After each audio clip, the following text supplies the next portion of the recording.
हर हर महादेव।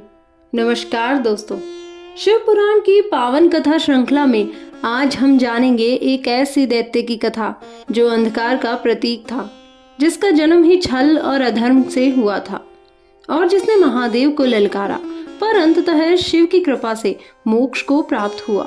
यह कथा है अंधकासुर के जन्म से लेकर उसके वध तक की। पुराणों में कहा गया है कि हिरण्याक्ष और हिरण्यकश्यप ये दोनों दैत्यराज कश्यप और दिति के पुत्र थे। इनमें से हिरण्याक्ष ने अपनी तपस्या से महाबली बनकर त्रिलोक को जीत लिया था, परंतु विष्णु के वाराह अवतार द्वारा उसका वध हुआ। हिरण्याक्ष की मृत्यु से दुखी होकर दैत्य वंश की रक्षा हेतु ब्रह्मा जी के पास उसकी पत्नी गई और एक अद्भुत संतान की याचना की। तब ब्रह्मा जी ने उसे वरदान स्वरूप एक पुत्र दिया, पर साथ ही यह शर्त दी कि वह पुत्र अधर्मी होगा, अंधकारमय मन वाला होगा और शिवजी के हाथों उसका अंत होगा। उसका पुत्र का नाम रखा गया अंधक। उसका शरीर काला था, उसकी दृष्टि अंधकारमय थी और उसका मन अहंकार से भरा हुआ। अंधक ने युगों तक कठोर तपस्या की। हजारों वर्षों तक उसने अग्नि में तप कर ब्रह्मा जी को प्रसन्न किया।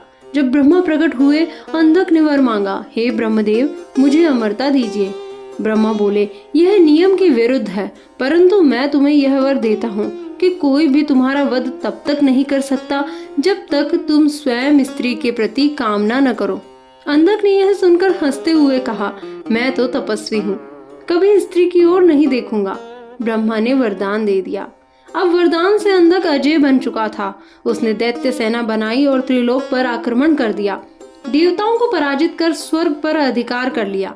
इंद्र, वरुण, यम सभी पराजित हुए। देवलोक में अंधकार छा गया। धरती पर अत्याचार बढ़ा, ऋषियों के यज्ञ बाधित हुए, स्त्रियों का सम्मान खतरे में आया। अंधकारसुर ने फिर दृष्टि डाली कैलाश पर्वत की ओर। यह कौन है जो अब भी निर्भय है? कौन है जो मुझे नमस्कार नहीं करता? शिव, वह भी मेरी शक्ति के आगे टिक नहीं पाएगा। अंधकासुर की दृष्टि जब माता पार्वती पर पड़ी, उसने उन्हें अपनी पत्नी बनाने की ठान ली।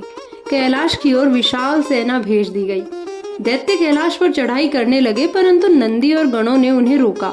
महादेव ध्यान मग्न थे, पर अब उन्होंने यह सुना कि कोई उनकी अर्धांगिनी पर दृष्टि डाल रहा है। तब उनका तीसरा नेत्र जल उठा। शिवजी ने त्रिशूल उठाया। अंधक को चेतावनी दी गई, पर वह नहीं माना। अंधक के साथ हुए युद्ध में जब शिवजी ने उसे त्रिशूल से घायल किया, तब उसके रक्त की बूंदें धरती पर गिरते ही वहां से और दैत्य उत्पन्न होने लगे। हर बार रक्त गिरता, एक नया अंधक उठ खड़ा होता। यह देख शिवजी ने मां चंडी को प्रकट किया। देवी चंडी ने अपनी जिह्वा फैला दी और हर बूंद रक्त को अपने मुख में समेटने लगी। शिवजी ने वीरभद्र और गणों को युद्ध में लगाया। युद्ध भयंकर हो गया। अब महादेव ने अपना संहारक रूप धारण किया। उनका शरीर रौद्र था, तीसरा नेत्र जल रहा था। शिवजी ने गगनभेदी गर्जना करते हुए अंधक के हृदय में त्रिशूल प्रवेश कर दिया। अंधक अब अधीर हो गया। मृत्यु समीप देख उसने शिवजी से प्रार्थना की, हे महादेव, मैं अधर्मी था, पर अब मैं आपके चरणों में आश्रय चाहता हूँ, मुझे क्षमा करें। शिवजी ने उसे क्षमा करते हुए कहा, तू अब मेरे गणों में सम्मिलित होगा और तू मोक्ष को प्राप्त करेगा।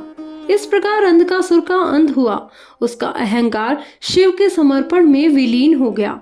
यह कथा हमें सिखाती है कि जब तक मन अंधकार से भरा हो, तब तक अहंकार ही राह दिखाती है, पर जब वह शिव तत्व को पहचान ले तो मोक्ष संभव है। जय शिव शंकर, जय महाकाल।